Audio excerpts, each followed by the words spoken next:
1026, welcome back. You know, I told the audience today, Dawn, I have never asked how to pronounce your last name. Oh, well, let me give you a tip. My maiden name was Dawn Mushill Johnson. My married name is Dawn Mushill.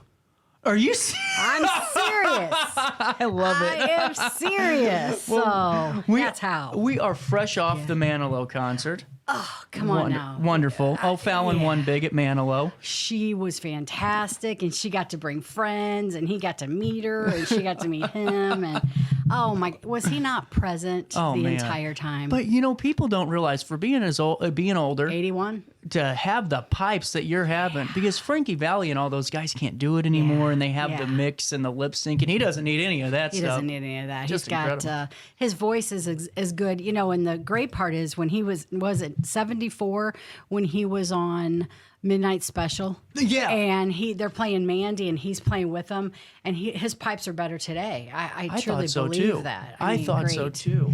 Well, and honestly, it was just fun to be out there. I thought we had so many great stories, but I was just so funny because I was sitting there telling my aunt, I'm like, well, a great partnership kind of brewed because of Barry Manilow, so I'm glad we're here now. Yeah, absolutely. So how's everything been at the chamber? Very good. You know, we're getting ready for, in 2 weeks. Well, you had them on the barbecue. They were cool. They are very cool guys. I mean, they could go on the road, and just speak at radio stations, weren't they? That was our first interview. Now, do they only do the barbecue event in your neck of the woods? Yeah. See, to me, whenever you say traveling, my immediate thought was they should travel the country and put that event on. Yes. Because it would just hit every box. I mean, that's a well-oiled machine. Yes, they're fantastic. Just great guys. And, you know, it's all their own time, volunteer. Isn't that crazy? You know, it just shows, too, that regardless of if it's, a little bit down the road in Troy, for us anyway, Troy or St. Jacob, we have a really strong community in the Metro East. Yeah, very much so. Very much so. Well, and now we're at this day and age where, folks might not know this, but you're an author. I am. I am. Whether I want to be or not, I don't know. There you go. And this is customer service and beyond. It's all about the wow. So stellar strategies to wow your customers. I remember talking to you about this very briefly a year or two ago. Yes. And now, I mean, this is kind of a very appropriate time of the year to talk about this again. Yes, very much so. So right now, with all these nuances, and it seems like, people are, getting more and more short-staffed. They can't find enough folks. They're in there all the time. It's getting harder and harder to put that wow factor in sometimes for these mom and pop businesses. It is. And, Madison County Employment Training recently acquired a grant for hospitality training. Mm-hmm. It's free to anyone who wants to sign up in Madison County. And I attended yesterday because I wanted to get certified or the certificate, and it was fantastic. And people can contact me and I can hook them up, and it's free to their staff. So I believe that people have not been trained on customer service. You can't assume you hire someone and they've got it. Right. So you have to figure out how to train it and how to be it. Well, and on top of that, too, it seems like on all the resumes that I've seen and just that get sent in, everyone's key tribute or key, why I'm so good is customer service. Mm-hmm. But just because we worked at a business for 5 years doesn't mean we're an expert at that business. You know what? That's just me. I could be wrong. That is correct. Yes. Is it important for us as potential employees of a company to truly be honest about those things too? Because I feel like that's where the disconnect starts. If you hire somebody that you read on the resume of 5 years of customer service and experience and satisfaction, well, I don't need to train you. Correct. Yes. And I think the interview question, I think I've always said you hire passion and then you train them. But if you hire passion, then make sure you train them. That's a good point. So you come in and you're all excited about being there. But if you, and you say, I've got all this experience, but you have to train them the way they want to. And I think the one thing too that an employer can do is make sure that they check themselves. Make sure that they're providing great service. Now, how do we do that? Because that's pretty hard to do whenever it's a one-on-one thing. Because if we're in a partnership, it's pretty easy sometimes for a partner to say, hey, I don't think we're handling the phones the right way. I don't think we're really taking that first 5 minutes the way we should. How do we evaluate that in our personal, in ourselves? I think, I mean, I have a tribe that I can ask, and they will tell me up front if it's great, if it stinks, if where I can improve. And I think having those people to do that, I also think, like I know if I have a conversation that I could have been more present, or maybe, I know I'm very conscious of that, especially when you write a book on customer service. And I tell my interns, when your boss writes a book on customer service, we're going to have some training. Yeah. How to answer a phone, with a cord, because the interns, they've not done that. Yeah. So to put an intern in a position and say, answer that, they're not going to have customer service because they've never done that. So I think people assume a lot, and they assume somebody's 45. You can always be better. So that's why I encourage people to attend this class. It was very good. The 4 hours went fast. Kendra was basically the trainer of the, they teamed it, but it was the trainer. And I think that it's hospitality, but it could be across any board. Well, and one thing I wanted to talk with you about with customer service and beyond, especially in this day and age, we're all going into the coffee shop and we're getting our cup of coffee, and they're swinging that iPad around and it's saying, do you want to tip me 40% or 30% because I, did a job that I normally never got tipped at for 20 years. Is that starting to create a disconnect between patrons and the business? I think the uncomfortable situation in that point is when that person is standing there staring at you. Right. Because remember, the waitress used to leave it, and then she or he would walk away, and you could fill it in. I think for me, it's only odd in places that I think it's odd. Can you expound upon that? For example, the other day I was at Subway, and it popped up. Yeah. It popped up. But man, that lady did a great job on my sandwich. Right. And I'm like, why haven't we been tipping her? But who's got the coolest commercial? How about Domino's? Yeah, that's true. How about it? $3, you tip it. But here's what they did. You get to use it the next week, which means you're ordering again. Right. Some clever person was sitting in their bathtub going, I think that's a great idea, but really, truly, a great idea. It's a give, and then everybody wins. And, I think there are odd situations where, like, someone comes to do a service at your house. Let's say they're a maintenance person, and they throw out the iPad and then they put a tip on it. And then what do you do? Yeah. I think it's what you've got to believe in. That's a really good point. And, when you talk about customer service and beyond, generationally speaking, that's got to be difficult anymore. Yeah. I'm sure it always has been tough. Yeah. But now with technology changing and now there's all these nuances just to go and get your cup of coffee. How do you talk to younger employees or employees alike about maybe helping the adult that's not, or the customer that's not really familiar with these new processes, and not make them feel like you're targeting them or kind of making them feel rushed or any type of, different? Let's talk about the Barry Manilow concert. Yeah. When you saw the average age, I'm going to say it was probably 75 or so, or somewhere in there. How on earth did they get their ticket on their phone? That's a good point. I couldn't, I was thinking, how did they call their grandchild? What if they didn't have one? And I thought, what is Ticketmaster doing to say, we still have this generation that may or may not know how to do that? I went to get blood the other day, and you pre-register, but you have to put your info in and there was a gentleman sitting there, and I watched him, and I said, sir, is there anything I can help you? Oh, I'm just waiting. Well, he didn't have an appointment, and he wasn't in because he didn't know how to do it. So I went and got my blood taken. She said, oh, that's not our job. Oh, girl, you should have not just said that to me because I'm a customer service trainer. Yeah. I think just in life, you should help people. That's not my job. Should never come out of your mouth, but that's a whole nother story. So. Well, to me though, it's you're hitting on something that's, I think, is more important than anything, because you can throw $1 million on your Facebook marketing, and you could get $2 million to throw on billboards. But if every experience is not a good one, it doesn't matter how much money you spend. Your customers aren't going to keep coming back. That's right. So I guess my question is for you is, whenever you're, especially now talking about food industry after COVID and how everything's changed, and now, maybe a customer that used to go to your spot for 15 years, they haven't been since COVID. Well, now they're getting surcharged for styrofoam takeouts and credit card service fees. Yeah. Is there a way to kind of handle maybe somebody that's getting hit with new information for the first time that's been a regular? I know I'm just throwing random topics out, but this is me. I think, if you're a business owner and you get, let's say that you go to a restaurant, but you own another business, you get the surcharge on the credit card. You understand it. And if you watch, let's see, Companies That Built America, I think it is, they talk about how the credit card started and how they first pushed it on to the company. Then the company pushed it on to people. And I'm like, well, that's where we are today. That's not changed at all. But I'm telling you guys, in almost all cases, they're just breaking even on that charge. Exactly. That's a huge point. It's like 3.8% or whatever it is. And I say somebody's making some cash right there for that little transaction. Well, so is there a monopoly out there? Do we need to take a look? I want to be the guy that created that processing fee, because I've read a little bit about him, and he is just a buku billionaire. Just insane. I know. Yeah.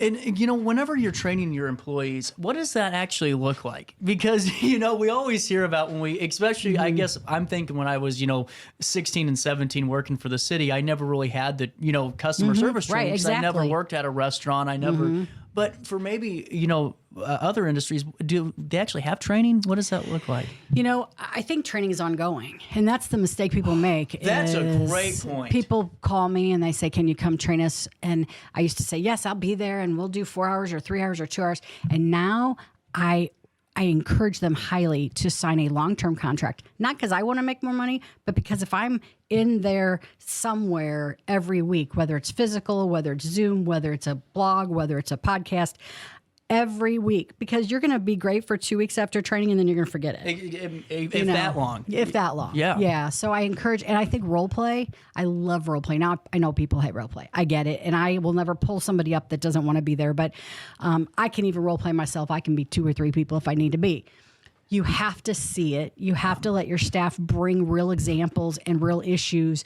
And maybe your staff saw somebody at another organization be amazing. Show them how to be amazing. Well, and that's another question I have for you, especially in today's world of turnover being where it is. I mean, if you're at a place for 5 years, you've done something right. I've been there 24. I'm a little crazy. Right. Yeah, but you know what I'm saying? Now with people jumping, and I don't want to say jumping jobs, but with people switching careers and going to different places, is it becoming a problem where they're bringing maybe their former company's customer service practices to this new place that could cause some disconnect? Because that's been my concern with, if we, let's say, we're a pizza company and we hired somebody that worked for Mama Joe's Pizza for 25 years and that's how they've always done things. Correct. But you're in a whole different platform. That could kind of halt a lot of the growth and a lot of the camaraderie and the morale that's already been in place. Yes. I think that's an onboarding. You talk about your mission, your vision, your values, your culture is huge. I always say hire culture. Hire your culture. Don't just hire somebody. A few years ago, I attended a training and I had no idea what culture meant as far as in the office and how important it was. And it's huge. If you hire the wrong person, it becomes a toxic situation and everybody loses. That's a really good way to look at it. Everybody loses it. Yeah. And how, as a business owner, as any type of admin, how important is it to really keep a gauge on? And I'm going to make it to where a new hire feels intimidated, but to where you're kind of keeping a gauge on how the morale's going with the new hire, 2 days in, 3 days in, because to me, that could get tumultuous pretty quick. It's a check-in. Yeah. I think a big mistake people make is they take the senior employee and they make them the trainer. Oh. If that senior employee is a renter over his or her job and not an owner, they're going to give they're going to be like, this is what they want, but this is how you really do it. When you do that, you've created another toxic person in the organization. Yeah. I've seen it a lot. This is so fascinating. Yeah. Well, and when you talk with business owners, just with the Troy, Maryville, St. Jacob, Chamber of Commerce, how important and critical is the customer, service and beyond that satisfaction? I don't really like to use satisfaction because not everyone's going to be satisfied all the time. Yeah. But the customer communication, I think, is vital. In your opinion, is that what's been really a vital piece up there? Absolutely. And I think you have to know what your customers think. Go to your Google reviews, take a peek, ask them, do a questionnaire, find out. You know what I say also? And go to your competitor and watch what they're doing. But that's intimidating. That could be scary, Dawn. We don't want to see what they're doing because if we don't see it, it's not true. No, I mean like go and steal their ideas. Oh, okay. Well, that too. Yeah. But, you know, well, I use the word steal. That's happened to me the last like 2 years I've been here. You know, people just keep taking the show. You know, I'm telling you, my show airs at 9 o'clock at night now, 6 in the afternoon. I like it. Yeah, there's only one CJ, but you know. Thank goodness there's only one Dawn too, and there's only one Barry. Right, and that's a good point though, because I think though, just to get back on that little joke I had, is people don't want to look at their competitors. It's like this weird ego thing where it's like, I don't know, maybe I'm wrong, but it just feels like it's if we can't see it happening, it's not true. Well, I think you should always be better than your best competitor. And in order to do that, you have to know what they're doing. Yeah. Yeah. I mean, I love all the chamber directors locally, but don't think that I'm not seeing all their stuff going on and going, oh, I love that idea. Oh, I don't know if that would work for us. Well, don't think we're all not doing that because we all want to be better. You want to be better and better and better every day. It's just what I'm saying. I mean, look at Barry. We talk about customer service. He delivered. Yeah. Period. 100%. Yeah. Everything. In every way. Like the dancers. I want to be one of those Copa girls, by the way. Oh, yeah. That's what I want to be. Like one of those Copa behind the Copa girls. I want to be the next Barry. I think I could pull this off. Well, I could be your Copa girl, but I'm kind of old, but he's old too. So what are you going to do, you know? Well, it's just, you know, whenever you said you wanted to come back on, I loved it because anytime we get a chance even to talk for a couple of minutes, it's more than you know warranted from me. Is your book for sale? It is, and you know what? I don't have a tip thing on there either. You just buy it. There's no tip. Where do you get it? Well, there are a lot of places. One, the back of my car. I'm just going to not lie. My mom, you know, in Sue's Corner in Granite City, she's my biggest seller. She's got them in there. I love it. You can get them on Amazon. You can get them online, DawnMushill.com. I also have Change Your Attitude, Change Your Underwear, which is a class I teach. So those are all of my sayings. No bad days, just bad moments. This too shall pass. Everything happens for a reason. That's my mom. Live your dream. These are great cups because this is what I invented because when I left training, they said, I want more of you. I want more of you. And I thought maybe this would remind them of what that training was. And then check these out. That is cool. Aren't those cool? Be an owner of your life and not a renter. That is really cool. Be an owner of your job, not a renter, and be present here now. I love it. So again, something to sit on your desk so that it reminds you of that training or reminds you of that thing that you do. Aren't they neat? That's beautiful. So yeah, they could just DawnMushill.com, DawnMushill.com. Don't forget about all the chamber stuff too. You can come. We have our big thing on the 21st downtown Troy. Guess who's going to be there, I think? Woo-hoo. Well, I'm not saying I think. We are going to be there. You are going to be there. For 2 hours. This is my first. Well, actually, I was been in Belleville. So second time up there. Yeah, up there, down there. Down there? Down there. Dang it, I do it It's every all right. time. It's okay. I get yelled at from my We're going text to line, do too. We got to get John to Bobby's, right? We talked about John going to Bobby's. Yeah. We got to get him to Alfonso's, and we got to get him. Where else do we talk about up there somewhere? Yeah, we got to get him. We got to show him the towns. All four. I think we're going to bring the GoPro out and see if we can do some touring with the boss man. I like that. We got food trucks, and we have a electric car show. That's right. Remember that? That's a new right? Ooh, we got to get you back on and just promote the whole damn thing. Can we do that in a couple weeks? Well, we can do that anytime. I can count. I'm here. Like, you know, I told you I have an 11:30 big luncheon. No, I'm all about CJ first, and then I'll get to that event. Right? Yeah. Well, because we have Perfectly Imperfect coming up. Have you read this book yet? Yes. Really cool. Very and they good just had a book. sequel coming up. Yes. And Tara's been on the show a couple of times. We're going to do one more preview. But Tara's the best. She is the best. She's right there. I know. Where is she? Right there. There's Tara. And but can we get you back on in a couple weeks? Absolutely. I'm here whenever you need me. I just love you, Dawn. I love the partnership that's getting ready to come. Stay tuned at 10:45. Hey, by the way, I don't know if you know this. We have the oldest, most continuous little theater in the state of Illinois. Yes, it's the coolest ever. Right they had a Barry Manilow guy on there that did all Barry Manilow stuff. It's the owner guy. I forgot his name. Darn it. Kevin. He was fantastic. He was probably 2 years ago. The live read sets itself up. Yes. Now Oliver is on stage right now. It's running for a couple of more days. Get your tickets now. But here's your last chance to save big on season tickets for the 91st season. $85 gets you 6 shows, 2 extras, and so much more. You know what $85 gets you across the river? Nada. Half a parking maybe spot. Parking. Maybe. Yeah, maybe. Yeah. You don't have to worry about that. Be entertained with some of the best performers in our region as they hit the stages in St. Louis, but they come over here and they give us their passion as well. Join Lee Cox and myself on the first and last Thursday of each month with Theater Thursday and call 618-462-3205 to reach their box office or altlittletheater.org.